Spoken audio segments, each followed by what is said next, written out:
when you go into a set like Office Christmas Party, you're a comedian, okay? You're very funny. You know you're funny.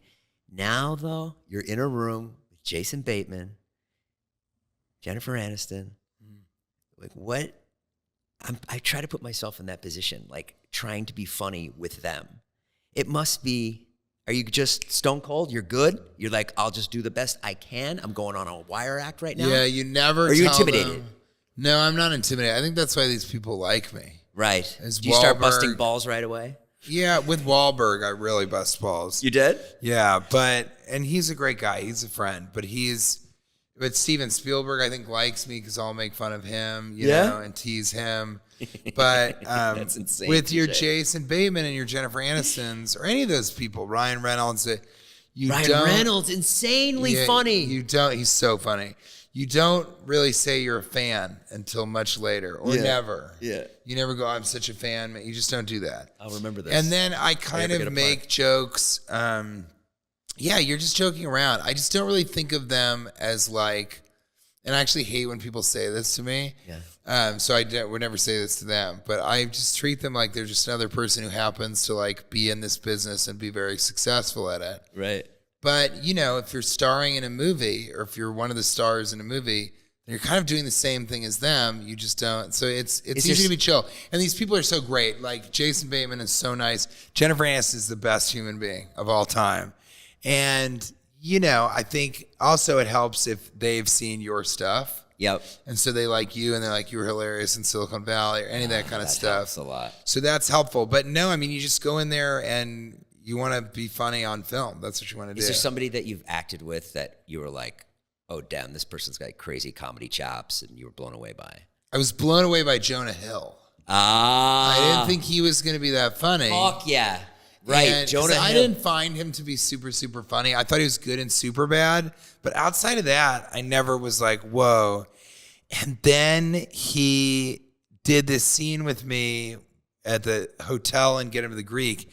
And he was just like riffing, and he was every bit as funny as me. Yeah. He actually had a riff that was kind of funnier than mine, and people quote that to me. Really? Where it's like, I'm looking for a guest. The name should be Heroin or something like that. And he was so funny. So that blew me away. That was the moment, and which is hilarious because he's considered a comedian or used to be. That's really But cool. yeah, and I think, you know, yes, if this movie sort of goes, which I think it should, it's sort of perfect. And I think people love it. And I think it's going to be so good because it's the perfect part for me. Yeah. Because in reality, that's why Office Christmas Party worked. In reality, I love everyone and want them to have a great time. Yeah.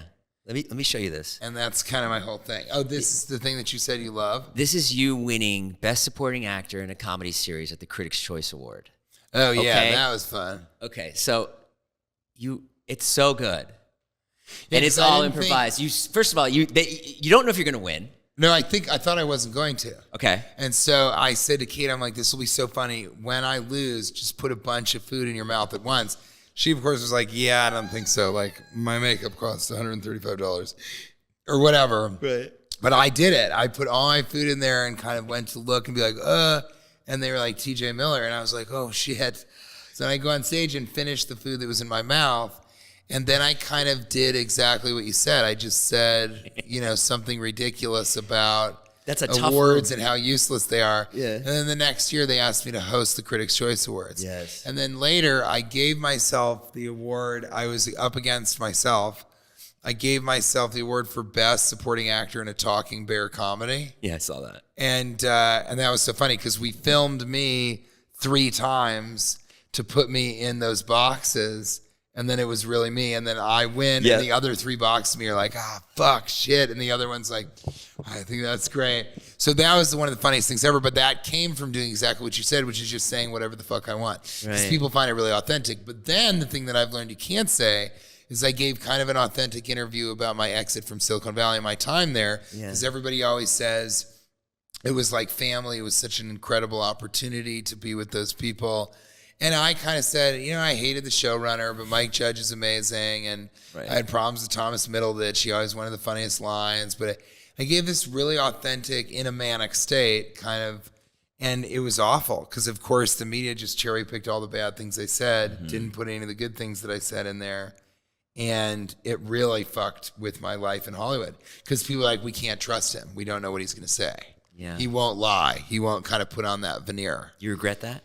No, because I learned a good lesson from it, and I think it wouldn't have mattered ultimately. But no, I don't. What I regret is like not kind of saying enough of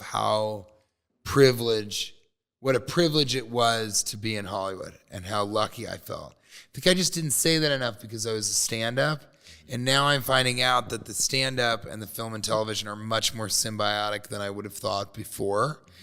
And I think that's because I was like, I'm every bit as competent at being a stand-up comic as I am at film and television voiceover, at acting, I guess. And that's just not the case because I was in Hollywood doing stuff for 10 years. And then I've only been doing stand-up full-time for like 5 years, sort of. Do you have a relationship with the Silicon Valley guys still or no? Sort of. Martin Starr, I think, is a really funny guy. I talked to him, Kumail. But Mike Judge and the other writer and director, Clay Tarver. So I'm absolutely texting with them and on terms like that. But, once you leave something, you don't really see those people very much, and you don't really reach out to them very much. Like, I'm homies with Kristen Stewart. And if I texted her, but I may not see her for another year. A great Jason Bateman story is, I got to tell this guy, let me do this and let's pause. Okay. So a great Jason Bateman story is that I asked him one time, I was in his trailer, and I said, how often do you see your friends? So I just wanted to know that because he was talking about Wahlberg and Bateman likes directing, but Wahlberg doesn't. And Bateman was like, yeah, I guess he felt like if he directed, that takes up 3 slots out of the 4 that you have a year. And so and I said, yeah, that's 2 movies that he couldn't do, because he's in the one, but you got to do pre-production, post-production, everything like that. And so I said to Bateman, I go, how often do you see your friends a year? Because he works all year, no matter what. Yeah. And he said, let me put it this way. Will Arnett is like my best friend, absolute best friend. He's my sponsor. That's how close we are. Yeah. And he said, if it works out, I see him maybe, only if it works out, things line up, I see him maybe once a year. Yeah. And I was like, what? And he goes, yeah, we'll have dinner like once a year maybe. Wow. And that's how much you're sucked into movie star land. And you live on a set, and it's like summer camp. Your friends are the people that work on that set, unless you have the money to bring an entourage, which I've done before, and that's fun. How many people you bring? I just had a bodyguard, and then my sort of social liaison, and an assistant at one point.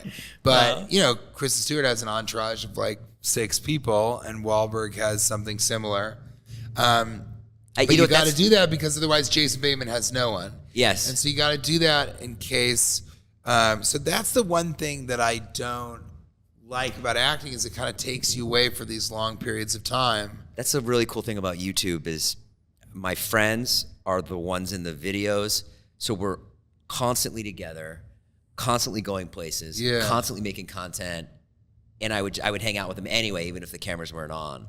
And it's not on the same level as a movie, obviously, and it's not as difficult as making a movie. No, well, that's what's nice. Great about it. And it is difficult. I think it's really difficult because this one guy told me this. He does like a Wisconsin show, and he's very Wisconsin, and that's his deal. He's very successful on YouTube.